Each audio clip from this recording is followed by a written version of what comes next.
Good evening, folks. This is Derek McAllister with The Grumpy Guy Show. This is episode number 16. It feels like what? Tonight I'm going to talk about some stupid questions, some weather terminology, and the problem with smart devices.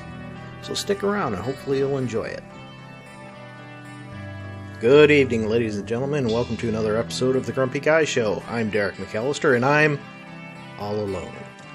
That's right, I couldn't find a guest tonight, and Ryan's still getting used to being at college, so haven't had a chance to connect with him and set up a recording mechanism or way to do it.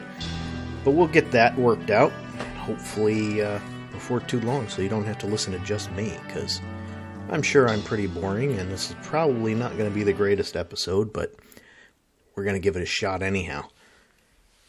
So I've got 3 topics lined up. Hopefully we'll get through all of them. Hopefully they won't take too little time and just blow right through them. But we'll see what happens.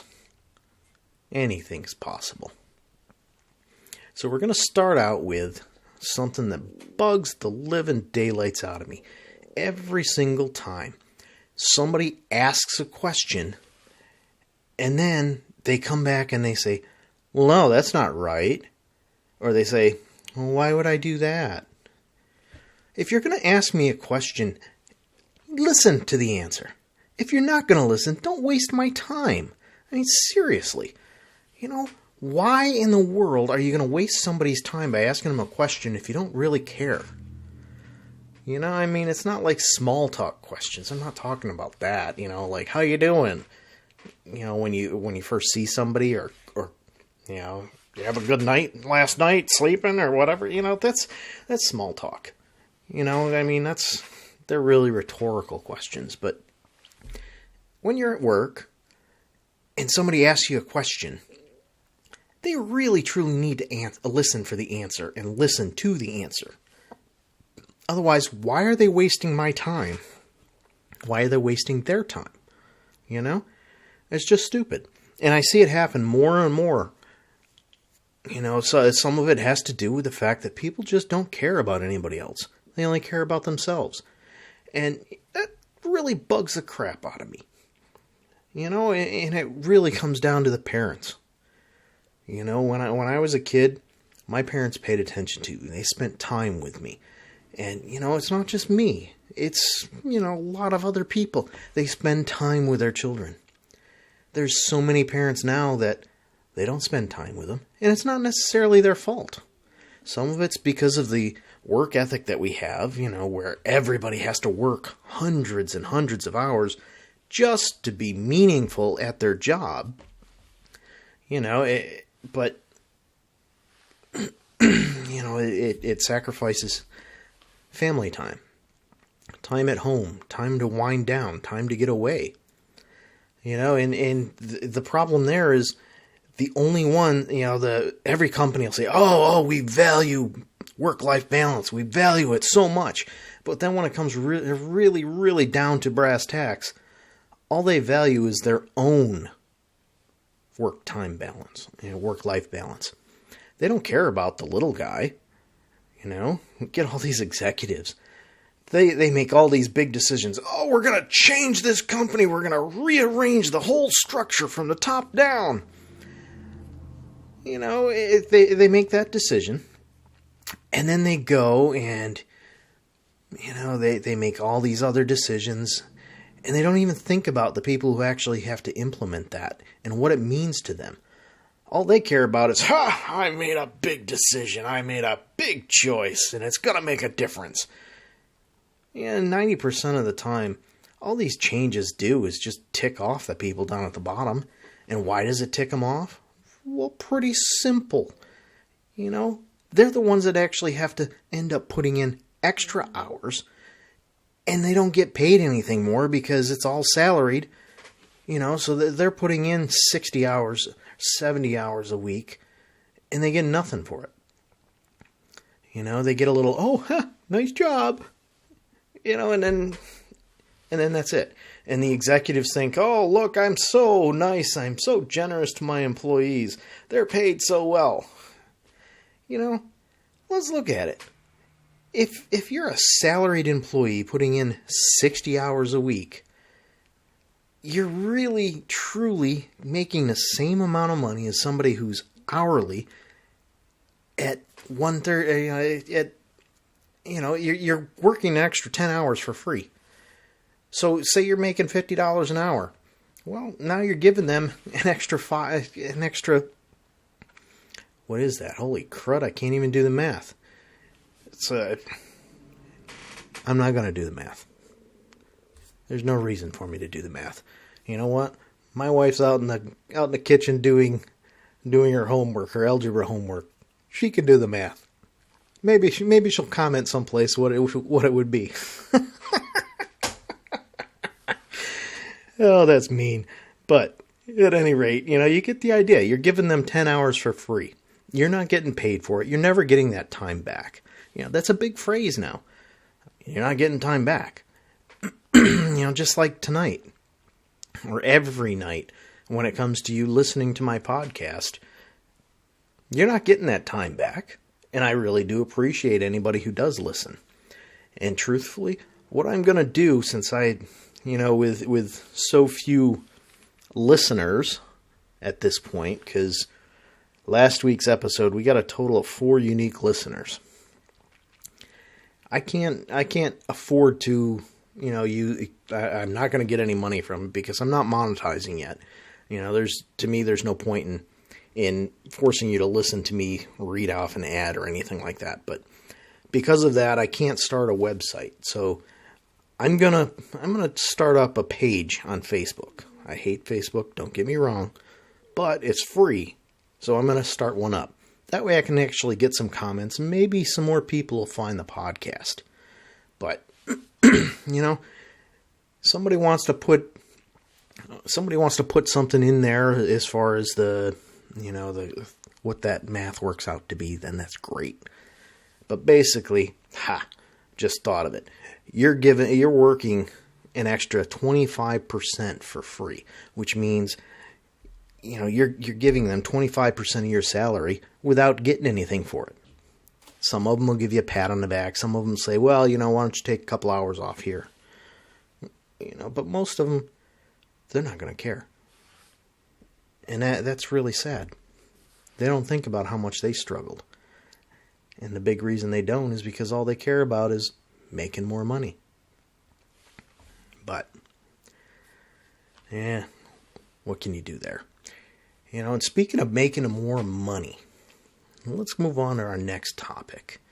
We're going to talk about smart devices. Now, what do I mean by smart devices? I'm talking about internet-connected devices. We have televisions, doorbells, cameras, you name it. There's lights. There's even your smartphone. Yes, it's a smart device. So, what's the problem with them? Well, I don't have a real issue with the devices themselves. What I have is an issue with the power that these companies have.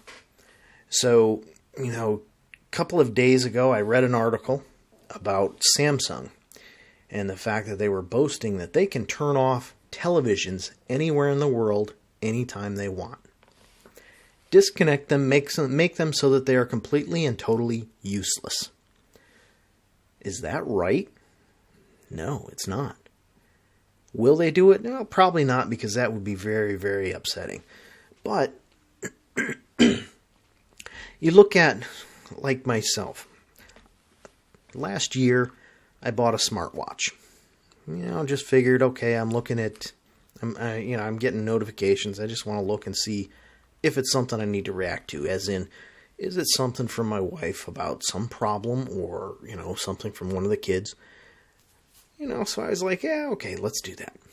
Well, didn't know it at the time, but Google decided they're going to work with Samsung to create a brand new version of the operating system that goes on the watch. And what does that mean? Well, that means that the watch that I had doesn't have hardware that's good enough to run this new version, which means the watch is now useless. Yep, completely and totally useless. Oh, sure, it'll get some security patches for another year, but after that, it's useless. It probably won't even connect to a phone in a couple of years. So I said, okay, well, Samsung's offering a deal, $100 trade-in. I mean, I only paid $150 for the watch, so it's not a horrible deal. It means a year I paid $50, okay. But, you seriously gotta look at that long term. I mean, phones. Everybody makes a big deal. I get it that Apple, they let you run a phone that's 20 years old. They don't care, but you look at it and the phones get slower and slower and slower. Some of that's by design. Some of that's just because the hardware advances so much. So it means that you're perpetually buying a new phone. And you get somebody like a friend of mine who has a phone right now that he's finally thinking about upgrading, and I think he said it's 6 years old. People like him don't make companies like Apple or Samsung any money. They, in fact, cost them money. And, people like that are becoming more and more popular. Well, I guess popular is not the right word, but it happens more and more often because so many people are out of work. They've got to make a phone last longer. So, now Samsung is, we'll give you 3 major operating system upgrades and 5 years of total support. Okay, that's all well and good, but why do we have to do that? Why shouldn't the phone just last until the physical parts of it can't handle it? And by the physical parts, I'm talking the battery, because every time you charge your battery fully and you don't drain it fully, you weaken the battery. It's not as good as it was. Okay, I get that. That's the battery technology. Samsung, Google, Apple, they can't account for that. Other than the fact that they can make their phones repairable so that the batteries could be replaced. But they don't want to do that. Why don't they want to do that? Because they want to sell you a new phone. But the memory, there's only so many times that you can write to the memory.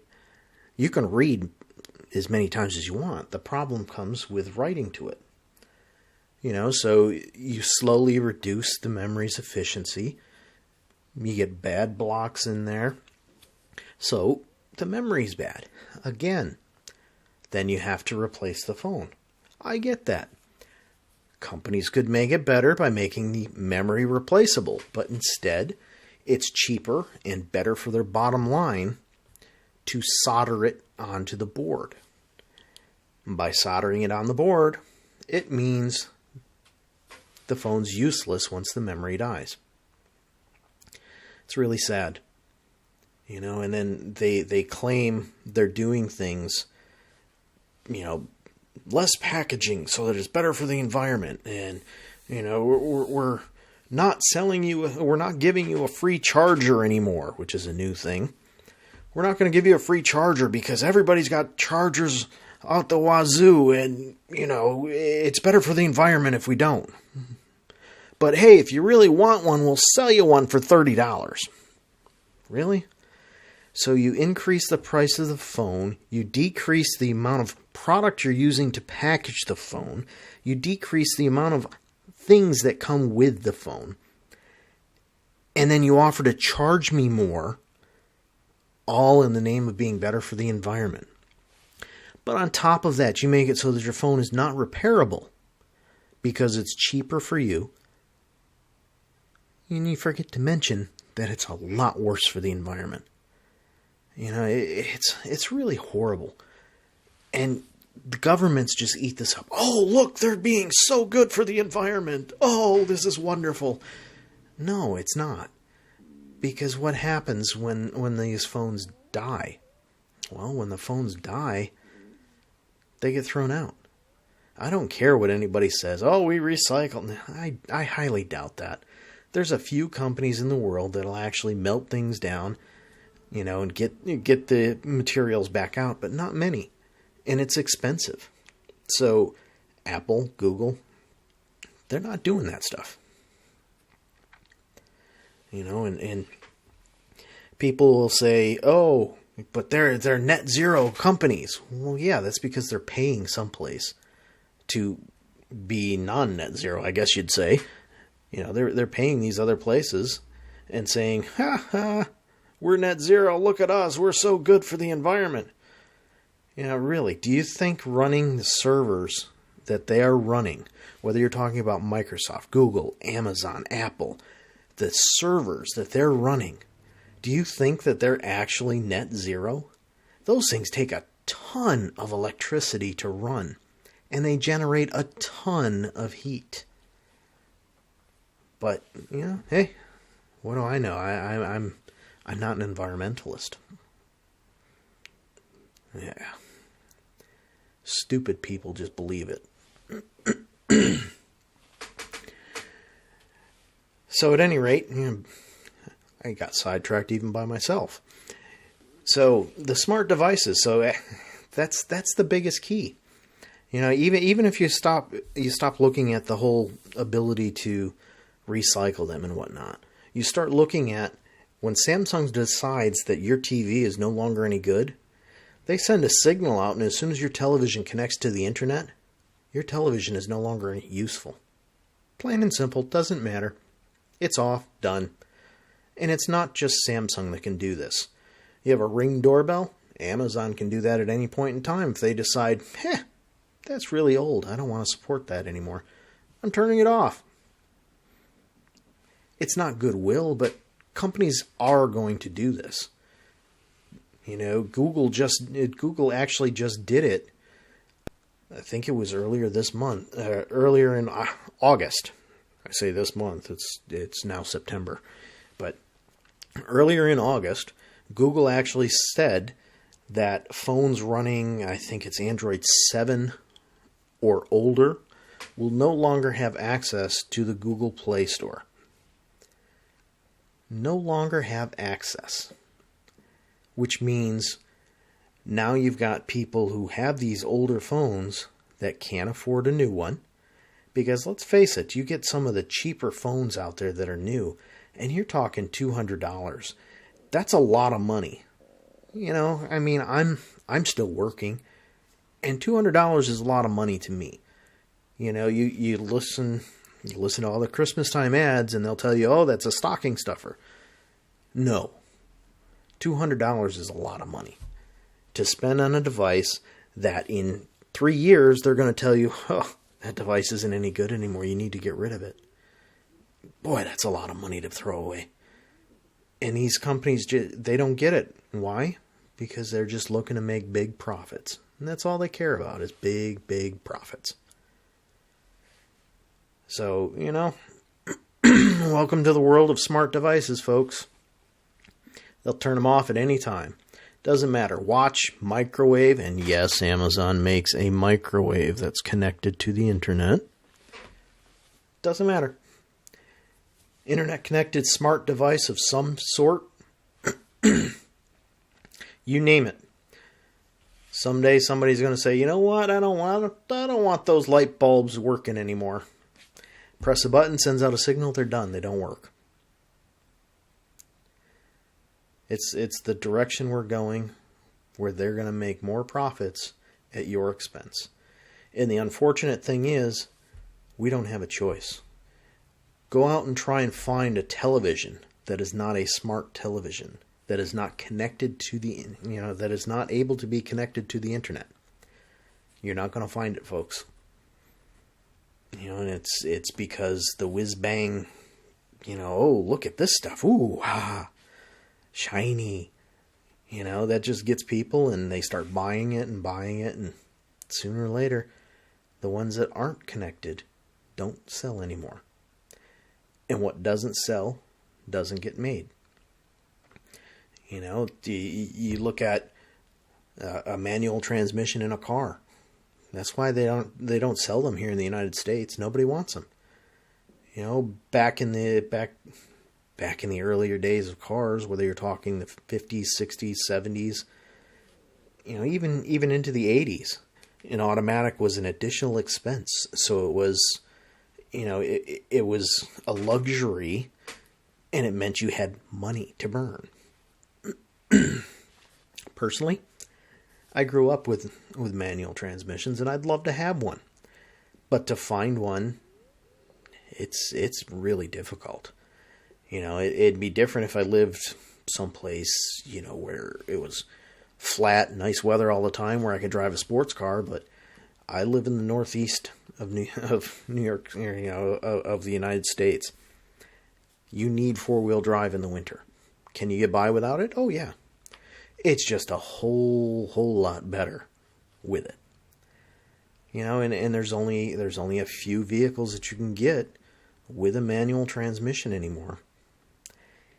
And, you know, one of them is a Jeep Wrangler, but, you know, number one, they're very hard to find because people love them. Number two, because they're hard to find, they're really expensive. You know, and even when you do find one, odds of finding one with a manual transmission are pretty low because nobody in the United States wants them. You know, there's a joke that's going around. You want anti-theft for millennials? Just buy a standard. Great, I'd love the idea. Where can I find one? You can't. So, you know, that's the problem that we're having with these smart devices. Everything is getting connected, and that means that everything sold is going to be connected, which means that these companies gain more power over us, and they get to determine when a device is no longer any good, not us. That's a bad thing, and that's where we need governments to step up and protect the people. But they won't, and why won't they? Well, because these companies are shoving money in their pockets. Anything that they do against these companies, it's all just for show, just to make you think that they're doing something, make you think that you're actually, you know, they're actually protecting you, which is the true role of government. But again, I digressed. I seem to be pretty good at that. So, let's move on to our next topic, the third and final topic for the night. So with weather, they don't seem to think they have enough to talk about. And they seem to want to make it out like things are worse than what they are. So, you know, there's always been this wind chill factor, a made-up number that, you know, says, oh yeah, it really feels like it's this cold. Well, does it? Because if it was actually that cold with the wind, it's going to feel cold. You know, I mean, if it's 20 below and you get a wind, I don't care that your little mathematical formula says that it feels like it's 30 below. It's 20 below. It's freaking cold. You know, there's no reason to add to it other than, oh, look here, we got colder temperatures. So, you know, as if the wind chill wasn't enough, now they've created a new one, the heat index. What does that mean? Well, that means they've made up another formula to take the air temperature during the summer months and say that it's hotter than what it actually is. Oh, it'll feel, you know, yes, it's 90 degrees, but with the humidity, it's going to give us a heat index of 110. Well, is it really giving us a temperature feel of 110? What if it was 110 degrees? What's the heat index going to be then? You know, I mean, come on. It's 90 degrees out. It's hot. All right, some 90's not hot, but, you know, if it's 90 degrees with really high humidity, it's just hot. Don't tell me it feels like, because maybe it feels like that to you, but it doesn't feel like that to me. You know, somebody from northern Canada, you know, they're going to say 20 below, yeah, it's a nice day out. Somebody from Florida, it gets to 10 degrees, and then, and they're like, oh my God, I can't go outside, it's too cold. Just like 90 degrees in Florida, somebody's going to say, oh, it's a nice day. 90 degrees from somebody in northern Canada is going to say, oh, it's too hot, I can't go outside. Come on. It's just stupid. Just give the real temperature. Stop with these fake things. It's just annoying. There's nothing like, oh, well, it's going to feel like this just because I think so. Just because the computer said so. No. The temperature is what the temperature is. It's not going to be something different just because you feel like making it something different. But, the forecasters, they seem to be able to do whatever the heck they want and when they want. Doesn't matter what anybody says. It's really pathetic. Well, folks, pretty sure you heard the music coming on. And you know what that means. It's the end of the show. Really appreciate you sticking around. And, once I set up something for Facebook, I'll drop it in the show page on Anchor, and I'll mention it in the episode afterwards. So keep an eye out for that. If you follow me on Facebook, I'll post it there as well. But have a good night, folks. See ya.